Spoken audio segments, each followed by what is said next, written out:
Welcome sa Dries TV. Kung interesado ka sa ganitong news, huwag kalimutang isubscribe ang ating YouTube channel. Maraming salamat! Welcome back again sa ating YouTube channel mga kakimpaw, and sa update natin ito, ang pag-uusapan nga po natin ay may kaugnayan nga po sa buwis buhay po na ginagawa ni Kim and Paolo Avellino dahil po sa deadline na yan. Kaya naman si Kim and Paolo Avellino mga kakimpaw ay nape-pressure po ng malala mga kakimpaw. Grabe, yan ang pag-uusapan natin sa update na to dahil isang netizen nga po ang nagpahayag ng kanyang saloobin nang nakita po nila ang nangyayari kay Kim and Paolo kanina. Mamaya tatalakayin natin ang tungkol dyan. Pero bago po ang lahat, maraming salamat po sa inyong patuloy na pagsuporta at pagsubaybay sa mga daily update natin. Kaya naman bilang pasasalamat, narito po ang isang napili kong komento patungkol ito sa naging previous update. Mula po ito kay Ginang Nenita. Sabi niya, sa opinion ko, Ders, itong palaging pagbubanta sa buhay ni Kim ay sinasadya para takutin ng Kim Pao. Mahirap na makumpiyansa basta buhay na ang isang artista ang nakalagay sa sitwasyon. Nananawagan ako sa buong Kimpolandia. Alam ko may ibang mga fans na may kakayahan at powerful.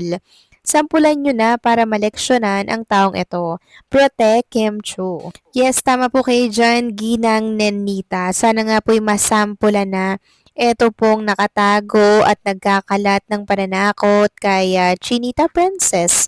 Lalo't buhay pa man din po ang nakataya dito mga kakimpaw. Sana hindi ito palagpasin ng management ni Chinita Princess. Kasi iisa lamang ang buhay. Dapat protektahan po yan mga kakimpaw. 'Di ba? Hindi yan palalagpasin dapat ng management ni Chinita Princess.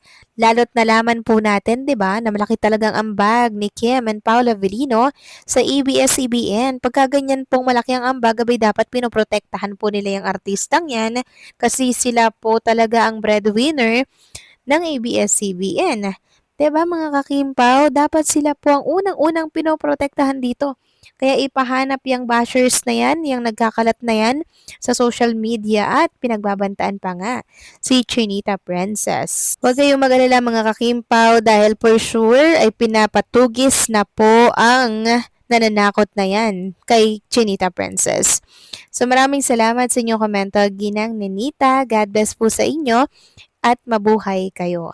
So eto na nga pag-usapan na natin mga kakimpaw, mga topic po na nakalap natin sa update na to.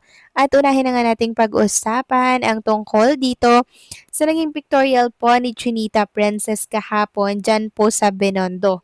Uulitin ko lang, sa Binondo po mga kakimpaw ha, hindi po sa Hong Kong. Mukhang sa Hong Kong lang mga kakimpaw pero sa Binondo lang po yan ha, sa Binondo lang mga kakimpaw. Kung iyo papansin, naka-gown po si Chinita Princess dito ng color green tapos merong mga night and shimmering mga kakimpaw na talaga namang nagniningning no at nangingintab sa damit ni Chinita Princess. At kung inyong napansin dito, sobrang dami talagang mga tao pong nanonood sa pictorial ni Chinita Princess dito. So iba-iba po palang gown yung trinay at sinuot ni Chinita Princess para po sa kanyang photoshoot dito po sa Binondo. Para po yan sa Star Magic sa 35 years nila mga kakimpaw sa showbiz. Ito pa nga yung isang photoshoot ni Chinita Princess. So, sobrang ganda mga kakimpaw na para bang Barbie doll na buhay na buhay. Grabe no?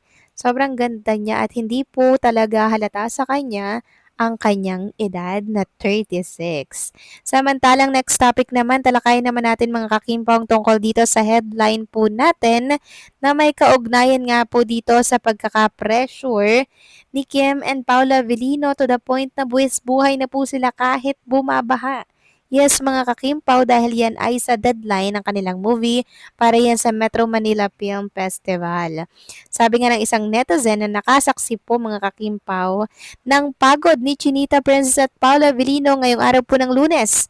Sabi po dito, grabe ang baha sa Caloocan ngayong araw hanggang ngayong gabi as in lubog ibang lugar sa Manila. Sana safe lang talaga si Kim ngayon kasi kasagsagan ng ulan at baha, talagang trabaho sila. Minamadali kasi nila ang deadline ng MMFF. I-review pa kasi yan ng mga taga-MMFF kung papasa kaya nape-pressure ngayon ang dalawa. Kaya buwis buhay kahit may bagyo at bahana, grabe, kawawa naman ang Kimpaw natin. Ngayon, sana talaga ma-approve itong entry nila para sulit ang pagod nilang ginagawa. Kasi, nakita ko talaga kaninang pagod nila sa shooting sa mall. Grabe sila ka-dedicated sa trabaho nila, oy. Sana safe sila makauwi kasi baha talaga sa place ng location nila. Sana na-rescue na sila. Keep safe sana sa lahat, maging sa team ng A Perfect Marriage.